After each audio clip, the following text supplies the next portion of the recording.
ஆத்ம வணக்கம். ஆத்மபிதா சுவாமி சிவானந்த பரமஹம்சர் அவர்களால் ஸ்தாபிக்கப்பட்ட சித்த சமாஜத்தின் தமிழ்த்திங்கள் வெளியீடான உலகக்ஷேமம் இதழில் இடம்பெற்ற கட்டுரை. வருடம் 1974. மாதம் மே. தலைப்பு நான் யார்.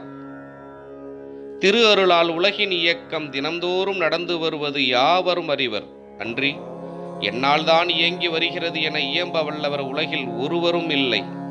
அப்படி உரைக்க ஒருவர் உளரே ஆயின் அவரே திருவருள் வடிவான சிவமும் சக்தியுமான ஈஸ்வரனே என்பது தெளிவு.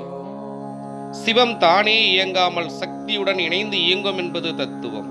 ஆனால் உலகியலில் அன்றாடம் நிகழும் நிகழ்ச்சிகளை செய்வதற்குரிய கருவியாகிய மானிடர் தாம் செய்தவற்றையெல்லாம் ஈசன் செயல் என்றெண்ண மாட்டாமல் நான் தான் செய்தேன், அவர் செய்யவில்லை, நானேதான் செய்தேன் என்று நான் என்ற மதத்தை அழுத்தம் திருத்தமாக அனைவரும் சொல்லி வருவது கண்கூடு.